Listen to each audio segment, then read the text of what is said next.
Romanos capítulo 11, versículo 22. Leo muy despacio para que todos podamos seguir la lectura. Mira, pues, la bondad y la severidad de Dios. La severidad ciertamente para con los que cayeron, pero la bondad para contigo, si permaneces en esa bondad, pues de otra manera tú también serás cortado. Mira pues la bondad y la severidad de Dios. El primer libro cristiano que leí luego de convertido se llama Deleites de Dios. Es un pastor que aún vive, el que lo escribió, John Piper, un bautista de Estados Unidos. Y en ese libro decía muchas cosas de Dios y de su carácter.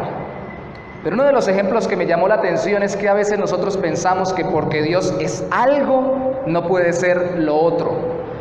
Que a veces vemos como contrarios atributos de Dios que son complementarios. Y no solamente en Dios, en nosotros también. Él ponía este ejemplo, decía, imagínense ustedes un hombre que es capaz de dibujar los mejores cuadros, preciosos, como el que tenemos acá, que es capaz de elaborar las mejores poesías y declamarlas con un sentimiento sublime, que tiene tal sensibilidad artística que cuando canta la gente llora o ríe de acuerdo a la intención de su vena artística, y que al mismo tiempo ese hombre sea capaz de partir tablas con su cabeza porque es cinta negra en karate, con sus nudillos sea capaz de doblar o de partir tabiques o ladrillos. Si no puede ser el mismo hombre, algunos replicarían, tan sensible y tan ordinario, tan delicado y tan vasto. ¿Cómo va a tener esos aspectos él mismo en su personalidad y en su vida? Se nos olvida que los seres humanos debemos ser integrales y que hay muchas áreas que podemos desarrollar. Y si eso pasa con nosotros, que somos imagen de Dios, ¿qué es de Dios? Que es infinitamente lleno de todos los atributos hasta el extremo más sublime, sin desequilibrarse. Y a veces pensamos que porque Dios es bondadoso, no puede ser severo. Y aquí dice, mira pues la bondad y la severidad de Dios. Y lo uno no contradice lo otro. Ese es el Dios de la Biblia. El Dios de la Biblia es un Dios que, como lo dijimos cuando iniciamos la serie, es un Dios que está revestido de misterio, porque tiene que revelarse para que nosotros lo vayamos conociendo. Tiene que Él mismo darse a conocer porque no puede ser conocido por nuestra mente finita. Su Espíritu Santo y especialmente la obra de su Hijo, revelada en la palabra, nos dice quién es Él.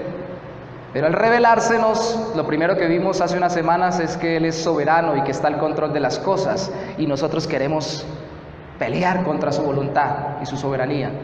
Y dijimos, ¿por qué peleamos? Porque a veces pensamos que no es bueno. Dudamos de que lo que realmente permite sobre nuestra vida sea bueno o sea para bien. Y cuando ya nos convencemos, como la semana pasada que hablamos de la bondad de Dios, que Él es bueno, así las circunstancias sean malas, pareciera que dijéramos, no, como Él es tan bueno, entonces nunca puede ser severo conmigo. Nunca puede ser estricto, como dice una de las versiones bíblicas modernas, la PDT, la palabra de Dios para todos. La palabra severidad la traduce estricto. Nunca puede ser así. Como Él es muy bueno, Él no me puede llamar la atención. Él no me puede decir algo con fuerza o con mucha dureza. Es otra forma de traducirlo, dureza. Él no puede ser duro conmigo. Hoy vamos a entrar en ese aspecto que también es de adorar de Dios, su severidad. Todo de Dios se debe adorar, incluyendo su severidad. La severidad de Dios nos recuerda la grandeza de su ser y nos da un temor reverente para servirle con gratitud, porque Él ha sido bueno para con nosotros. Amén. El mismo Dios que es tan severo ha sido bueno para con nosotros en Cristo. Vamos a hoy sustentar 3 aspectos con respecto a la severidad de Dios. Solo 3 puntos. Primero, su severidad nos recuerda que ninguno es salvo por sus buenas obras, o por su buena posición, o por sus conocimientos, o por su religiosidad. Y ya lo vamos a ver por qué. Lo segundo, su severidad nos recuerda que debemos temerle reverentemente y permanecer confiando en su bondad. Y lo tercero, su severidad nos alienta a dejarnos corregir en medio de sus advertencias de juicio en la Biblia. Hermanos, ustedes han leído la Biblia de Génesis a Apocalipsis.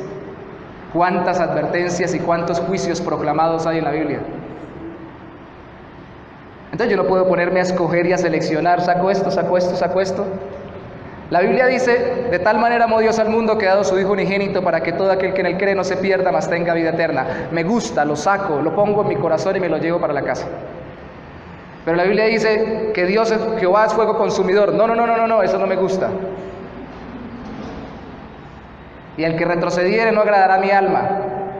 Esas exhortaciones no las tomo para mí. Creyentes, el que cree en Dios lo acepta tal y como Él es, lo adora como Él se revela y le sirve con toda la alegría porque Él es Dios, no nosotros. Y lo uno no viola lo otro, lo complementa. Primero, su severidad nos recuerda que ninguno es salvo por obras o por posición racial o religiosa. Romanos 11:22 dice: mira pues la bondad y la severidad de Dios. Y ahí dice: la severidad ciertamente para con los que cayeron. ¿Quiénes son esos que cayeron? De acuerdo a todo el capítulo 11. De hecho, desde el capítulo 9 hasta el capítulo 11 viene hablando de los judíos, pueblo del Antiguo Testamento, descendientes raciales de Abraham, de Isaac y de Jacob, establecidos con una religión dada en el Antiguo Testamento por medio de la ley de Moisés, desarrollados a través de la historia por medio del rey Salomón y antes de eso el rey David, protegidos por Dios en medio de los pueblos, ahora bajo el imperio romano, en esa época del apóstol Pablo. Tenían muchos beneficios de Dios, y a ellos llegó Jesucristo, y la mayoría creyeron o no creyeron en Él. Cuando llegó Jesucristo, todo el mundo dijo: listo, este es el Mesías. Crucificarlo, no, ¿cómo se le ocurre? Este es el Mesías. La Biblia dice: a los suyos vino, y los suyos no le recibieron. Y está hablando de los judíos. Romanos 9, 10 y 11 habla de cómo cuando Cristo vino y aún se predica el Evangelio, muchos que debieron haber creído en Él, que tenían todas las parafernalias, todos los requisitos, toda la religiosidad, toda la cultura, toda la idiosincrasia para creer en Cristo, no creyeron en Él. De eso está hablando, y está hablando la severidad sobre los juicios que Dios establece a aquel pueblo israelita temporal o de esa época que no creía en el Señor. Ay, hermanos, es que a mí ¿sabe qué me preocupa? Que yo le pregunte a un cristiano: ¿usted por qué cree que es hijo de Dios y va al cielo? Y me diga: porque yo desde pequeñito, a mí no me cantaban canciones de cuna, me cantaban himnos cristianos. Yo desde pequeñito fui criado en el Evangelio. Yo tal cosa, yo tal otra. Entonces tendría que contestarle como dice algún pastor que conozco de Estados Unidos, que me agrada mucho esa frase: no por estar en una iglesia se es cristiano, así como no por estar en un garaje usted es un carro, ni por estar en un hipódromo usted es un caballo. Automáticamente no se da. Y es muy importante que entendamos que a veces las personas que se crían en las iglesias, que se acostumbran a estar en las iglesias así no se hayan criado, terminan viendo a Dios tan común y tan silvestre, como tan sencillo y tan normal, como tan yo soy cristiano, que no entienden ni su pecado, ni saben quién es Dios, ni mucho menos entienden que deben arrepentirse y convertirse a Cristo. Severidad de Dios. Este pueblo, ¿qué tenía? Mire conmigo por favor, antes de leer algunas cositas que dice ahí Romanos 11, Romanos 9.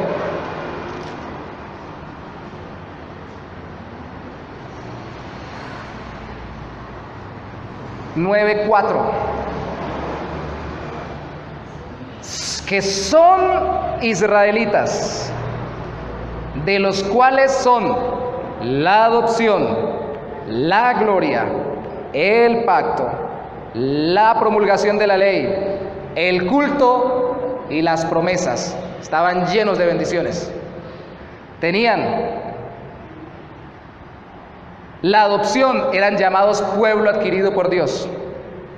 Eran llamados el pueblo de Dios. La gloria, Dios se manifestaba gloriosamente en ellos o a través de ellos. El pacto, había hecho un pacto a través de primero Moisés y luego confirmado con David y todo lo demás.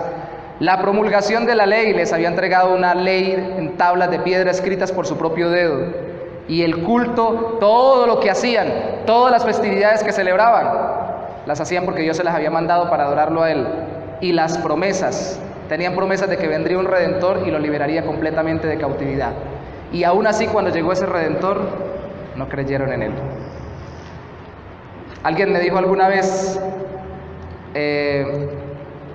es que usted sí parece que fuera cristiano. La verdad, me preocupa cuando uno parece.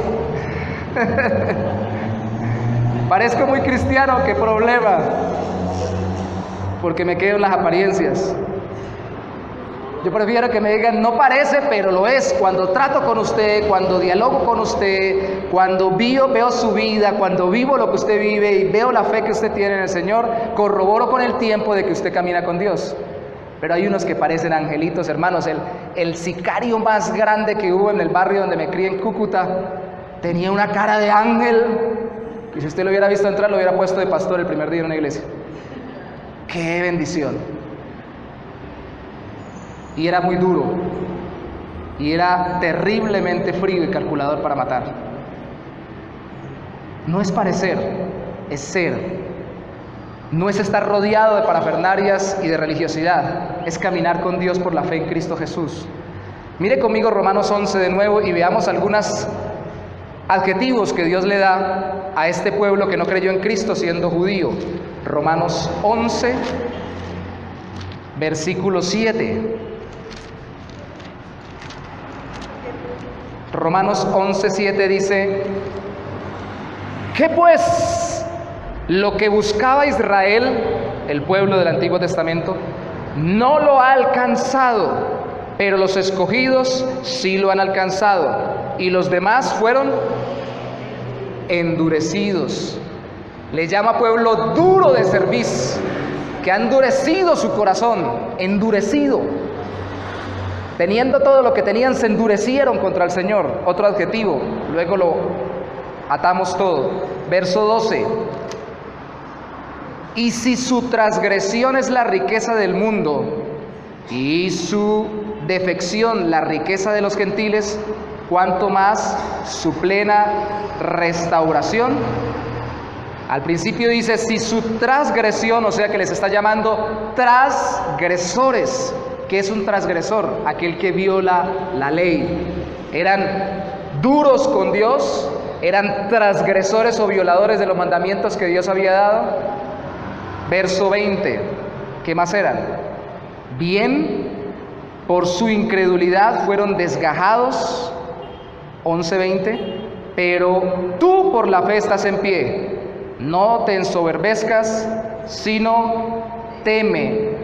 Por su incredulidad, o sea que le llama, además de endurecidos, transgresores, incrédulos. ¿No creen? O sea que una persona dentro de una iglesia no garantiza que va a creer. Hay una muy grande posibilidad que al escuchar la palabra sea el Espíritu Santo, que es el que usa la palabra, transforme su corazón, pero no lo garantiza.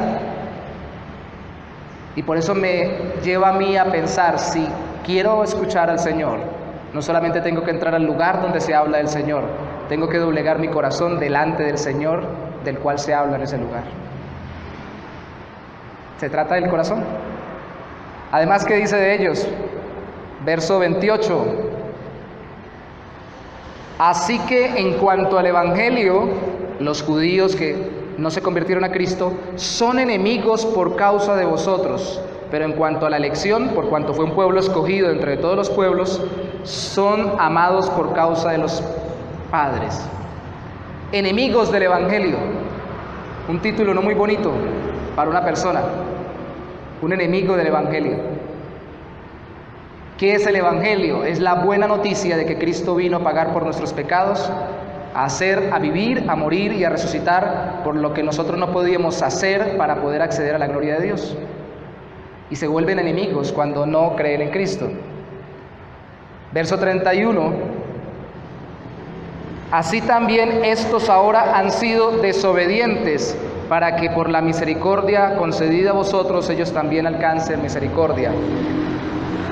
No solamente son endurecidos, incrédulos, transgresores, enemigos del Evangelio, sino también desobedientes. ¡Wow! ¡Qué prontuario! Pero le pregunto a ustedes, ¿ustedes no fueron levantados dentro de una religiosidad? ¿Dentro de un concepto de Dios? Incluso los que se levantaron dentro de una iglesia cristiana y lo teníamos como mera religiosidad.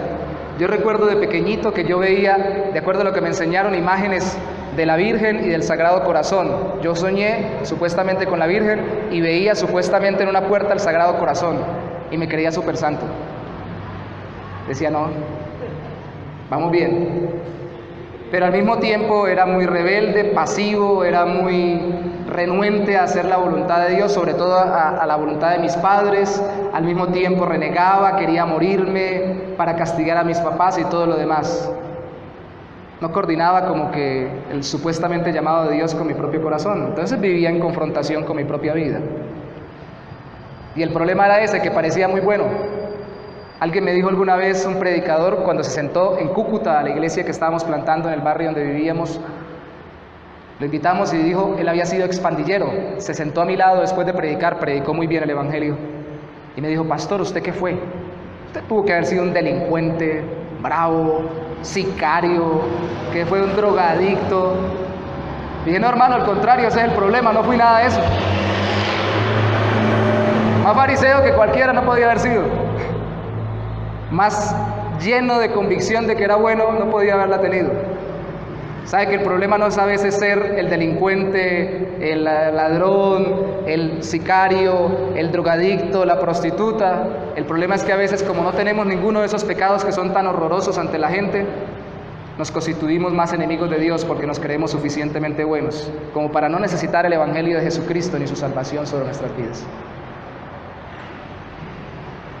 Y luego, cuando conocí algo de Dios, en esa religión quería entrar muy fuertemente, y luego, conociendo la palabra de Dios por la obra del Espíritu Santo y por su gracia, tuve que renunciar a todo lo que era de mi propio corazón. Y hasta el día de hoy lo tengo que tener por basura por causa de Cristo, como dice el apóstol Pablo. Ese es el Evangelio. Ese es el Evangelio. Su severidad nos recuerda que ninguno se salva por sus obras, posición social, religiosidad o posición intelectual. Segundo, su severidad nos recuerda que debemos temerle reverentemente y permanecer confiando en su bondad. 11:22 de nuevo. Leímos, mira pues la bondad y la severidad de Dios. La severidad ciertamente con los que cayeron, ya los definimos, pero la bondad para contigo, si permaneces en su bondad. La semana pasada dijimos que Dios es bueno. Y hoy decimos que Dios es severo. Y lo uno no contradice lo otro. Mira la bondad, mira la severidad. Y al ver la severidad, que en su expresión máxima es lo que toda la Biblia le llama la ira de Dios o el justo juicio de Dios, que el mismo Jesucristo lo habló como su expresión máxima y más terrible cuando Él regrese sobre la humanidad o cuando partamos a la eternidad, a la condenación eterna, la condenación terrible bajo el juicio de Dios. Al ver esa severidad y entender que Cristo murió por nosotros, tenemos que darle más gracias por su bondad, por habernos librado de ella en Cristo Jesús. ¿O no? ¿O no? Los veo pensativos. ¿O no? Permítame poner un ejemplo muy sencillo que dista mucho de lo que es Dios y la relación con Él, pero todos los ejemplos son válidos hasta cierto punto. Imagínense que usted está trabajando con una persona que es muy dura, pero usted no lo sabe. Y Esa persona la trata con dulzura, le perdona sus errores, le enseña con cariño, lo trata con amor, le tiene paciencia. Y cuando usted voltea a decirle a los demás, mire cómo me está tratando, le dicen, ¿cómo lo trata usted así? Si cuando yo cometo el más mínimo error, es estricto, es severo. Me dice, ¿por qué se equivocó? Fuera, está echado. Y la otra gente se sorprende. Este que es tan estricto, ¿cómo va a ser tan bondadoso con usted? Si eso pasa con un ser humano, usted se sorprende y dice, uy, no puede ser la misma persona, pero lo es. ¿Qué más con Dios que pudiendo someternos a su severo juicio eterno en la condenación en el infierno, ha enviado a su Hijo a morir por nosotros y nos ha dado bondadosamente de su gracia para que hoy podamos disfrutar de la relación con Él con total libertad? El mismo Dios, hermanos, a veces se les olvida. La gente dice, me quedo con el Dios del Nuevo Testamento, que es amor, amor, amor, y desecho el del Antiguo. No, hermanos, en el Nuevo Testamento habla de que Dios es fuego consumidor. En el Nuevo Testamento, el que más habla del infierno es Jesucristo, y dice, no teman al que puede matar el cuerpo, Mateo 10:28. Más bien teman al que puede matar, o su alma y su cuerpo la puede condenar en el infierno. Y ese no es el diablo. El único que determina para dónde va cada persona es Dios. Teman reverentemente. O sea que ese Dios al que yo amo, el que me abraza, el que me quiere, el que yo percibo que me ha perdonado en Cristo, es el mismo Dios poderoso y terrible que va a condenar a muchos en el infierno. Respuesta bíblica, sí. Sí, sí, sí. Y no sé cómo decirlo más. Sí, sí. Y es por eso tan importante que prediquemos el Evangelio. Y es por eso tan importante que recordemos que no es del que quiere ni del que corre, dice Romanos 9, sino de quien Dios tiene misericordia. Y es por eso tan importante que agradezca al Señor si usted entiende que ha sido salvo en Cristo y que lo ha perdonado por medio de Él. Y le diga gracias por tu bondad, porque me pudieras dejar bajo tu severidad. Sí, los creyentes en Cristo, por la fe en Cristo, vaya al capítulo 11, versículo 5 conmigo, dice, así también, aún en este tiempo, 11:5, aún en este tiempo ha quedado un remanente, un pequeño grupo, escogidos por talentosos, porque eran buenos. ¿Sí dice eso el texto? Por gracia. Por gracia, esa pequeña palabrita tiene un gran significado. Los escogimos por buenos, porque entre todos los judíos eran los que parecían que se veían con cara de buena gente, o que hacían las cosas medio bien. No, hermano, hasta un guerrillero posiblemente andaba entre los discípulos de Cristo, o por lo menos un rebelde en el tiempo, el celote, Simón el celote. ¿Qué clase de gente es la que salva al Señor? Precisamente la que más sorprende el corazón humano. No es por buenas obras, sino por gracia. Y versículo 6 dice, y si por gracia, no es por obras. Grabes eso en su corazón. De otra manera la gracia ya no es gracia. Y si por obras, ya no es por gracia. De otra manera la obra ya no es obra. Al fin, ¿es por gracia o por obras? ¿O es gratuitamente porque no me lo merezco y Dios me lo da en Cristo Jesús y me escoge para andar con Él en vida abundante y en vida eterna? ¿O es porque yo hice algo bueno y me lo gané?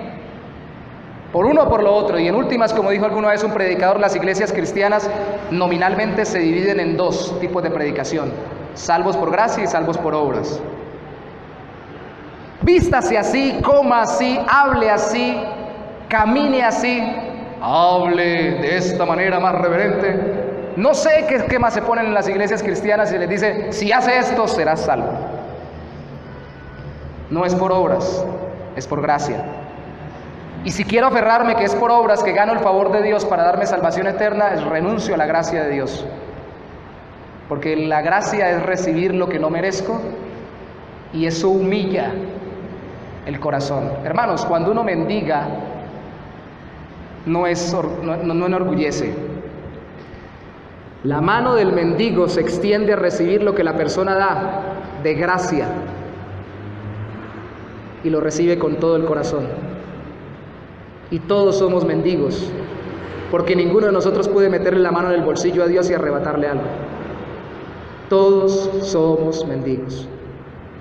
Depende de nosotros si como pasa muchas veces en la calle, decimos gracias, recibo la gracia, o como yo he visto algunos que dicen, tan poquito, no lo quiero, me viene a dar eso, no me sirve, lo que necesito es tal cosa y demandan, lo que me hace falta es esto. ¿No somos así a veces con Dios? Y perdóneme, no lamentablemente distorsionando la gracia del Señor hemos enseñado tal vez en algunas iglesias cristianas así a entre comillas orar a Dios. Dios, necesito tal cosa. Y es para allá. ¿No es así? Cuando lo decíamos antes de empezando el culto, el ejemplo que pone Cristo es del hombre que se acerca sabiéndose lleno de pecados y le dice a Dios, golpeando su pecho, sé propicio a mi pecador, humillado, contrito, clamando, sabiendo que no merece nada y que Dios le puede dar todo por su misericordia. Ese es el Evangelio. Entonces nos llama a los creyentes en Cristo, que salieron de los judíos. Recuerde, los 12 discípulos eran judíos, remanente, pequeño grupo escogido por gracia. Verso 7, 11:7. Que pues lo que buscaba Israel no lo ha alcanzado, pero los escogidos lo han alcanzado. Remanente escogido por gracia, escogidos propiamente o elegidos por Dios de entre Israel, nos llama a los creyentes. Verso 17, salte conmigo. Pero no solamente nos llama escogidos por gracia, sino que al mismo tiempo nos da recomendaciones. Pues si algunas de las ramas fueron desgajadas, los judíos incrédulos, desobedientes, que no creyeron en Cristo, y tú siendo olivo silvestre, es decir, no siendo judío racial, has sido injertado en lugar de ellas, o sea, has llegado a ser del pueblo de Dios y has sido hecho participante de la raíz que viene a ser Cristo mismo y de la rica savia del olivo. Verso 18, no te jactes contra las ramas, y si te jactas, sabe que no sustentas tú a la raíz, sino la raíz a ti. Yo no sé, yo he escuchado algunas expresiones a veces de algunos hermanos que dicen, yo soy salvo por la gracia del Señor, soy un hijo de Dios, escogido del Rey. ¿Usted qué es? Impío. Salvo por gracia, imagínense, eso es contradictorio. Dijo alguna vez un escritor, decir que un cristiano es orgulloso es una contradicción de términos. Si es cristiano no debería ser orgulloso, porque es el que más consciente debe ser que no merece nada y que todo se lo dio Dios por gracia a través de Jesucristo. Yo soy una hija del Rey, yo soy un hijo del Dios Altísimo. Si no es por la gracia del Señor, no tenemos absolutamente nada. No te jactes.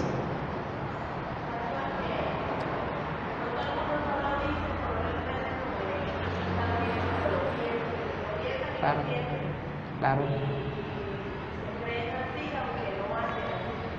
Yo no soy como él. ¿Recuerdan la posición de los fariseos? Nosotros no somos como esos pecadores con los que anda Cristo. ¡Ja! Pecadores y publicanos. Si él supiera quién es la mujer que se le acerca, ni dejaría que lo toque. ¡Ah! Por eso es que el cristiano no le debe costar acercarse al más mundano, al más vil, al más menospreciado por la sociedad. No debería costarnos al final. Porque ¿qué somos?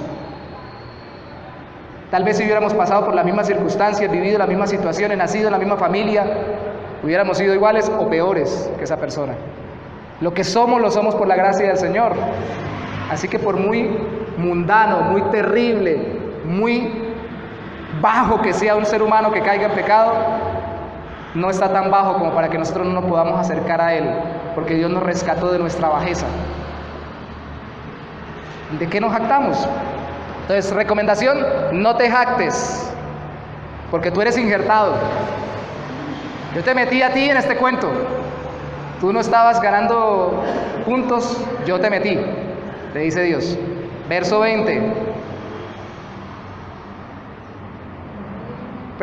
19. Pues las ramas, dirás, fueron desgajadas para que yo fuese injertado. Entonces, claro, Dios los quitó a ellos para que yo entrase al reino de Dios. Verso 20, bien, por su incredulidad fueron desgajadas, pero tú por la fe no es una obra que no es obra, ya lo vamos a definir. La fe estás en pie. No te ensoberbezcas, sino teme. Porque si Dios no perdonó a las ramas naturales, a ti tampoco te perdonará. ¡Wow! Y aquí para las predicaciones o los predicadores y las iglesias que sostenemos la doctrina de la gracia, que es lo que venimos hablando, el favor inmerecido de Dios, y que decimos que ese favor no se va por lo que nosotros hacemos, sino que permanece por la obra de Cristo, por lo que Cristo hizo, empezamos muchos a dubitar. ¿Cómo así entonces uno pierde la salvación?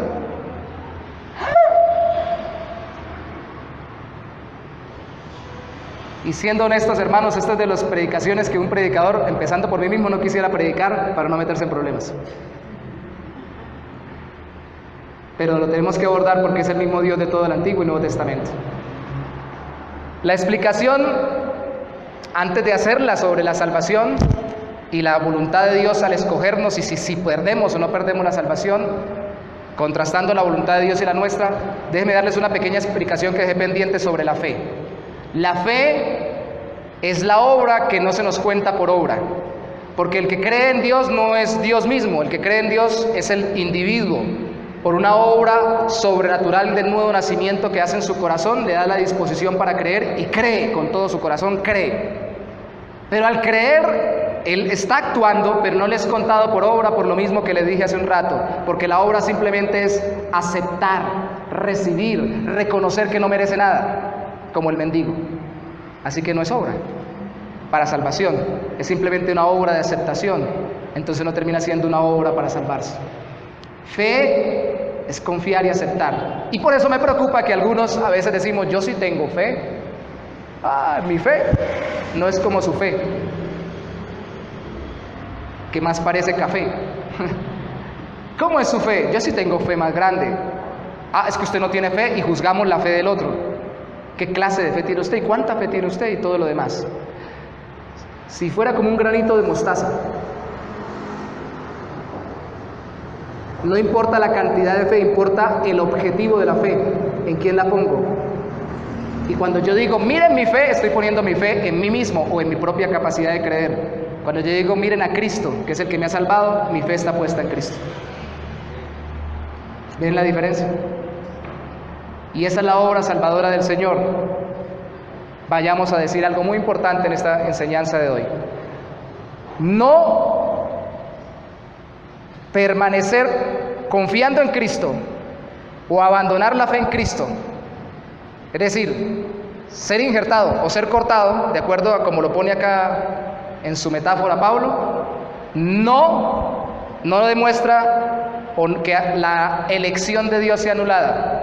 Que una persona crea o camine con Dios o deje de caminar con Dios según nuestros ojos o como nosotros lo vemos, no anula la elección de Dios, sino que la confirma.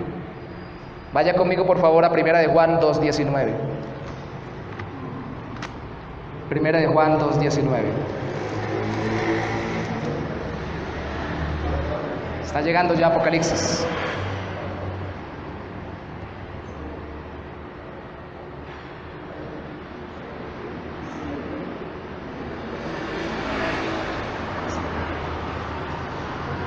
Está hablando incluso de los anticristos, 1 de Juan 2:19, es decir, de los que directamente se oponen a la obra de Cristo. Y mire de dónde salieron. Dice Juan, verso 19, salieron de nosotros, o sea, eran de los que se congregaban con nosotros, los que predican contra Cristo.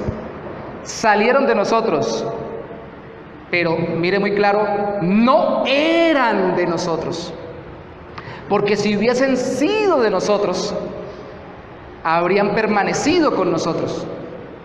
Pero salieron para que se manifestase que no todos son de nosotros. O como lo dice en otra parte el mismo autor, no de todos es la fe o el creer en Cristo. Así parezcan que sí. Y habrá muchas personas que parezcan que sí, pero no. Y cuando se vayan nos van a pegar tremendo susto. De hecho, me duele el corazón porque en estos días He visto muchas cosas personales y particulares y no puede uno dejar de sentirse, aunque entrega todo al Señor, por las cosas específicas y puntuales que uno ve en las vidas y en los corazones de quienes ha ministrado. Recibí insultos a más no poder y obscenos por una red social de una de las personas que más quisimos ayudar en el Señor, predicándole el Evangelio y hasta dándonos nosotros mismos, porque hasta con nosotros vivió. Esta persona, desde que conoció al Señor, recuerdo tanto, conoció al Señor, y ahora lo pongo entre comillas, llegó a la iglesia, me dijo él en esta semana, empezaron mis problemas,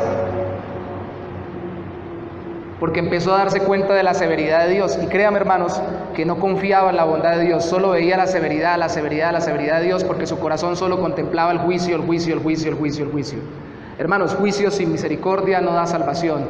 Predicar la ley sin la gracia no convierte a nadie. Tenemos que predicar la ley para que la persona entienda su pecado, vea a Dios tan severo, pero da gracia en Cristo Jesús para que también vea la bondad de Dios para salvarlo en Él.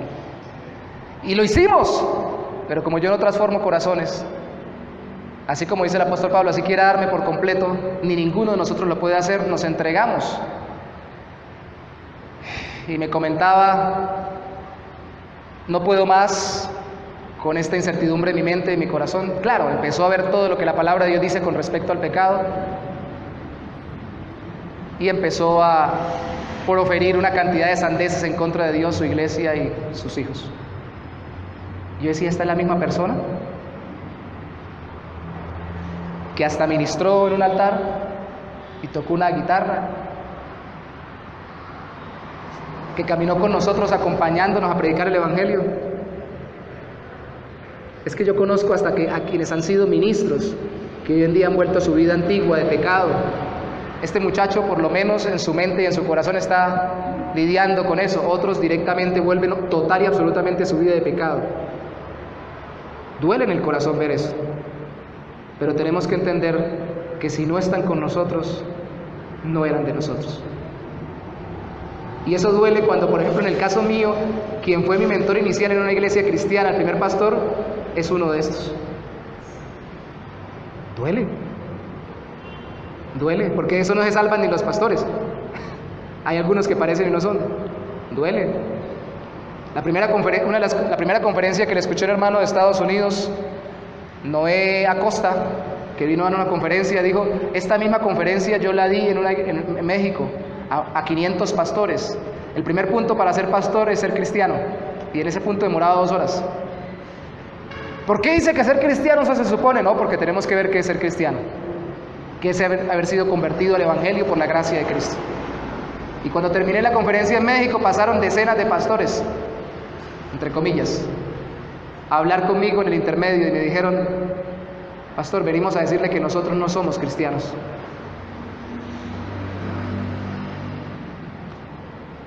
Porque se dicen muchas cosas y se habla tan a la ligera y no se profundiza en lo que Dios dice de su palabra y del Evangelio, y no entendemos que mucha gente puede estar caminando en la iglesia sin ser iglesia.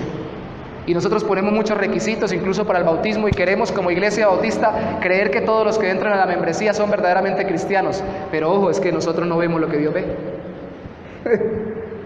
Ni los discípulos lo veían. Por eso cuando usted vea admoniciones, admonestaciones o advertencias fuertes, terribles de parte de Dios a los creyentes en las cartas del Nuevo Testamento, no pienses que Dios les va a quitar la salvación. Entienda, es porque en medio de un pueblo que se está congregando en un lugar, pueden haber unos que parezcan pero que no son, y eso les va a servir para que se conviertan.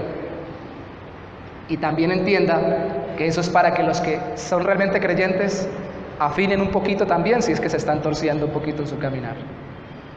Así es la Biblia. Esa es la palabra de Dios. No anula la elección, sino que la confirma. Dios escoge, no me habéis elegido vosotros a mí, sino que yo os elegí a vosotros, dijo Cristo. Pero eso se demuestra en la vida, y el fruto permanece, y el que persevere hasta el fin, este será salvo. Y no porque perseveró en sus fuerzas, sino porque en la perseverancia se veía que Dios lo había preservado, es decir, que desde el principio lo salvó. Por eso lo uno no va en contra de lo otro. No sé si me explico. Y la elección humana, porque nosotros sí elegimos, no anula la voluntad divina. Perdón, la elección divina confirma la... Rebobinemos. La elección divina no anula la voluntad humana. Es el contraste. Es que hay gente que dice, bueno, si Dios me eligió a mí para salvarme, que Él me mueva a orar. A ver, que pase algo. Una voz del cielo que salga y me diga, párate y ora porque yo te he escogido desde antes de la fundación del mundo para que tú cambies tu vida. Y dices, hay una película de esas que pasa mucho de Apocalipsis donde un tipo sale diciéndole eso peleando con una muchacha. Me gusta esa escena, aunque no me gusta la esencia de la película. Y él le dice, a ver, si Dios existe, pues que Dios mueva este vaso y lo tumbe. Que Dios tumbe ese vaso con agua. Pone el vaso ahí. Dios tumba ese vaso de agua. Y empieza a desafiarlo. Ve, no existe. No lo tumbó. Y en medio de su rabia y de su cólera contra Dios, voltea al mismo hombre y le pega a la mesa y el vaso se cae. Me llama mucho la atención eso. ¿Por qué? Porque las decisiones de la voluntad humana no van en contra de lo que Dios ha elegido. Al contrario, la elección divina confirma la voluntad humana, no anula la capacidad del hombre de elegir, sino que la dirige conforme a su propósito, ahora purificado por un nuevo nacimiento. Vaya conmigo para darle un texto bíblico, Filipenses 2:12. Filipenses 2:12. Y es un texto espectacular porque habla de temer a ese Dios severo o justo. Filipenses capítulo 2, versículo 12. Dice él, por tanto, amados míos, está hablándole Pablo a los filipenses, como siempre habéis obedecido, no como en mi presencia solamente, o sea, cuando yo estoy, porque cuando el gato se va, los ratones hacen fiesta, dicen algunos, sino mucho más ahora en mi ausencia, que no estoy con ustedes, dice Pablo, ocupaos en vuestra salvación, ahí como caiga, ahí como puedan, ahí a la ligereza, como dice, con temor y temblor. Pero no es que estamos salvos por gracia, sí somos salvos por gracia, pero eso no quita el temor reverente, lo incrementa, porque sabemos que el mismo Dios que nos salvó es el mismo Dios severo que condenará a muchos en el infierno. Y es un Dios estricto, severo, que desea que seamos santos y caminemos cada día más como Él. Con temor y... Porque Dios es el que sabe que en ustedes mismos se produce el querer como el hacer. ¿Sí dice así el texto? Porque Dios es el que en vosotros, dice la Biblia, produce el querer como el hacer por su buena voluntad. ¡Wow! Nuestra voluntad está aquí. La voluntad de Dios no está aquí, está por ahí. Sobrepone nuestra voluntad. Dirige nuestra voluntad.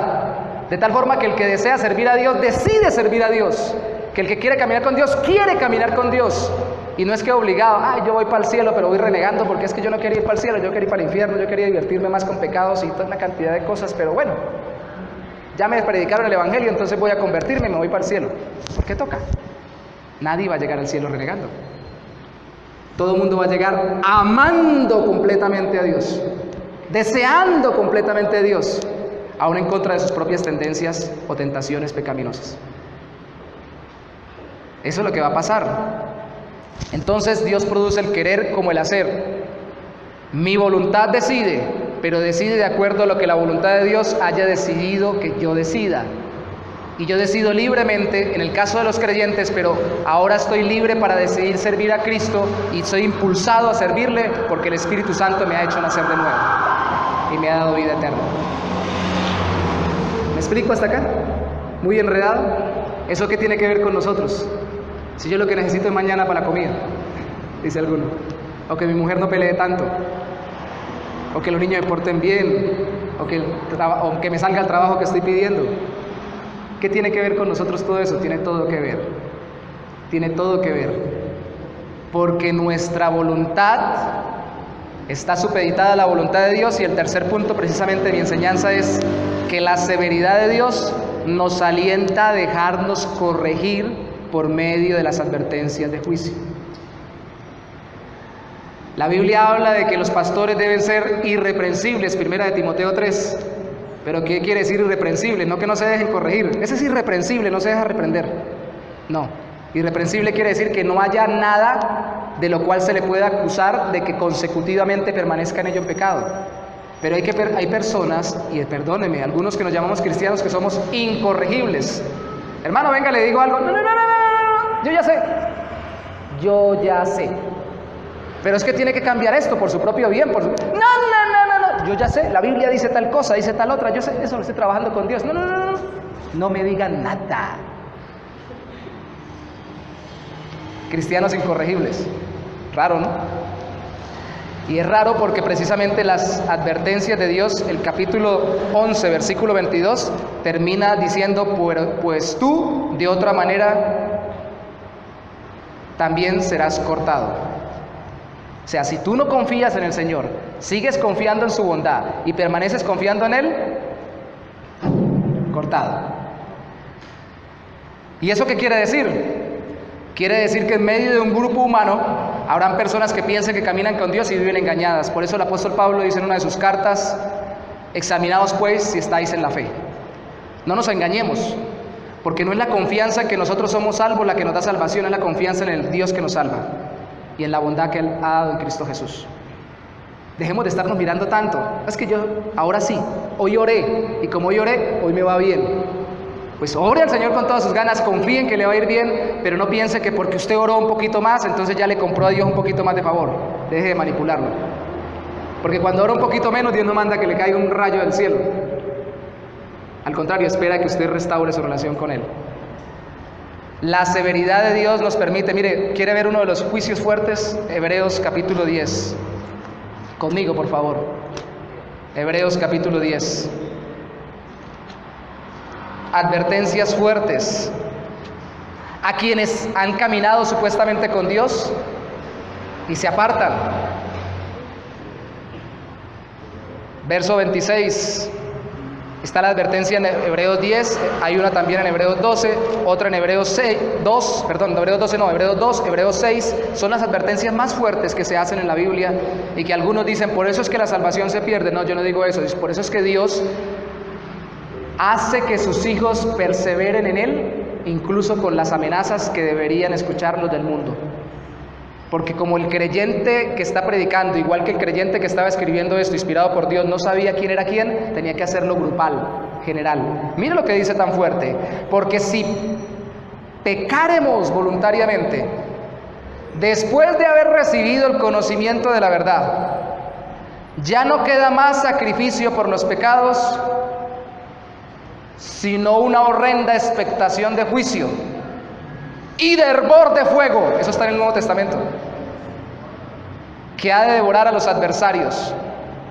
El que viola la ley de Moisés por el testimonio de 2 o 3 testigos, muere irremisiblemente. ¿Cuánto mayor castigo pensáis que merecerá el que pisoteare al Hijo de Dios y tuviere por inmunda la sangre del pacto en la cual fue santificado e hiciera ofrenda al Espíritu de gracia? Pues conocemos al que dijo, mía es la venganza, yo daré el pago. Ese no es el diablo, ese es el Señor, dice el Señor. Y otra vez el Señor juzgará a su pueblo. Hebreos 10, 30, terminamos. Verso 31, horrenda cosa es caer en manos del Dios vivo. Después de esas palabras usted tiene que decir, ¡ah!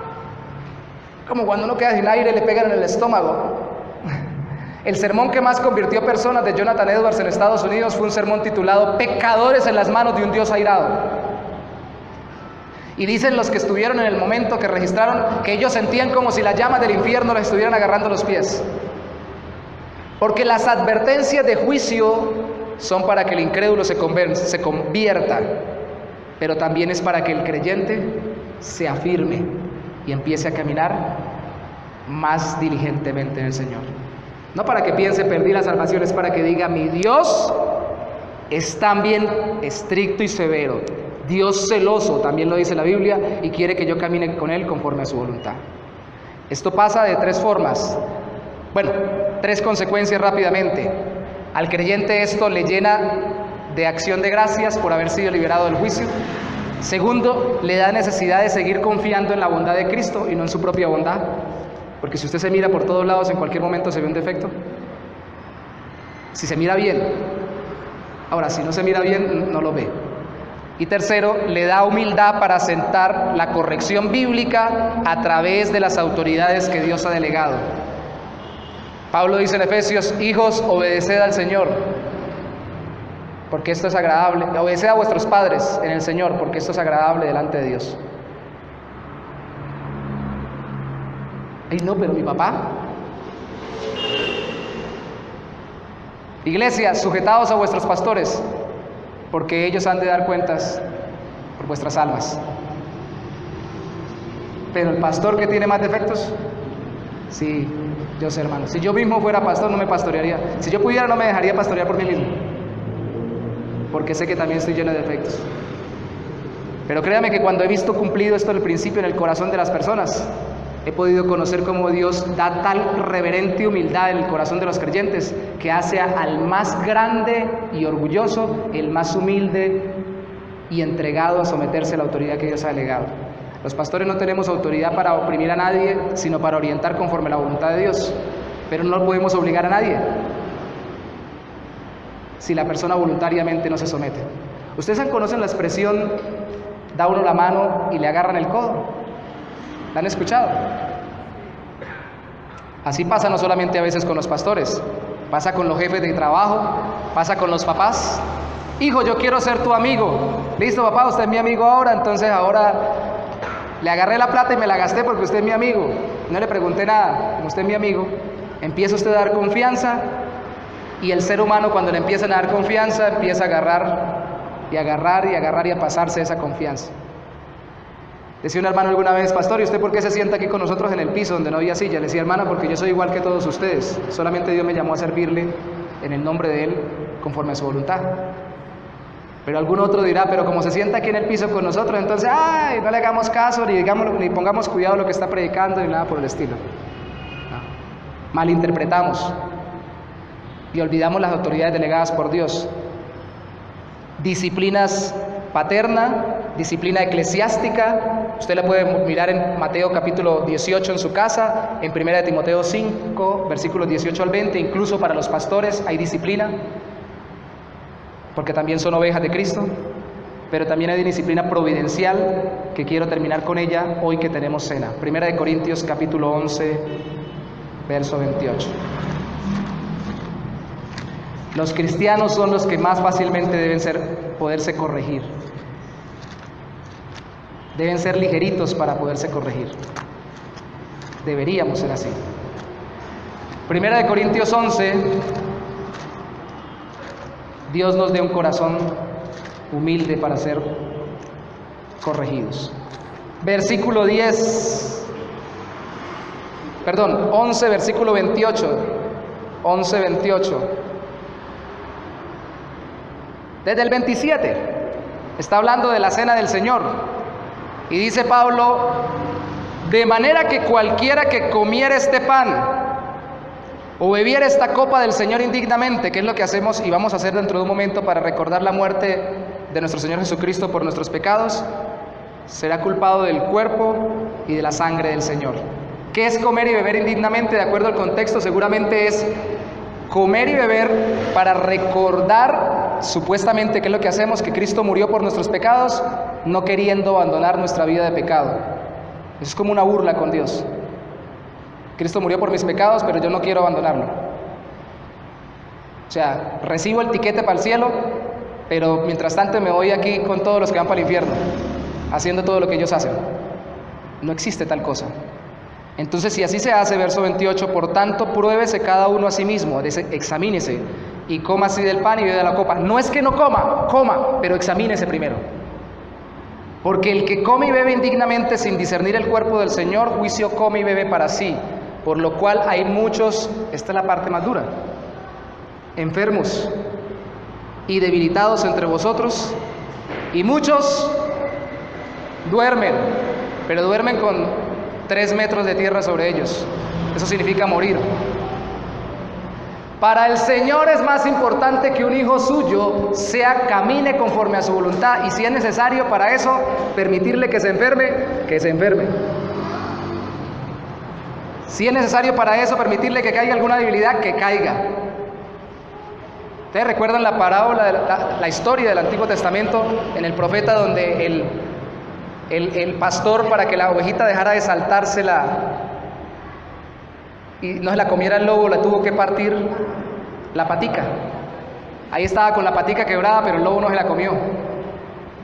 Hermanos, los que Dios tenga que permitir sobre nosotros lo va a permitir, porque hay una disciplina que es ya no del papá o de los padres en la casa, ya no de los pastores o de los líderes en la iglesia, ya no de incluso los patrones en el trabajo, sino una disciplina providencial de Dios, que a través de circunstancias ajusta nuestro corazón. Y si necesita el Señor que nosotros nos muramos para que no nos caigamos en infidelidad con Él, nos manda a morir.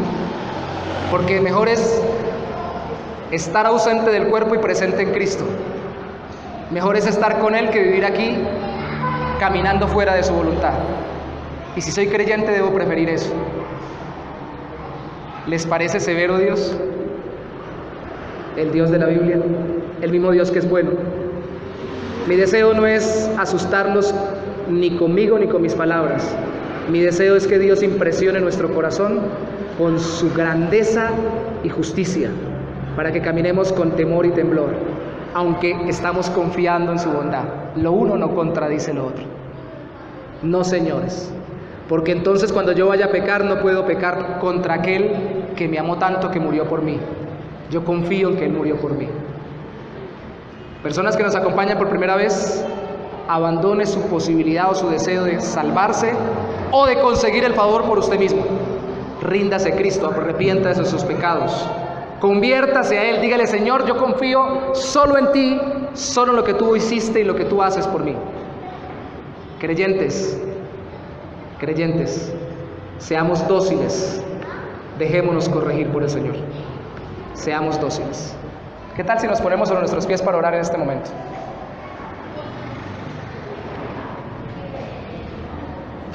Señor, tu palabra es verdadera. Tu palabra es luz que alumbra nuestro camino.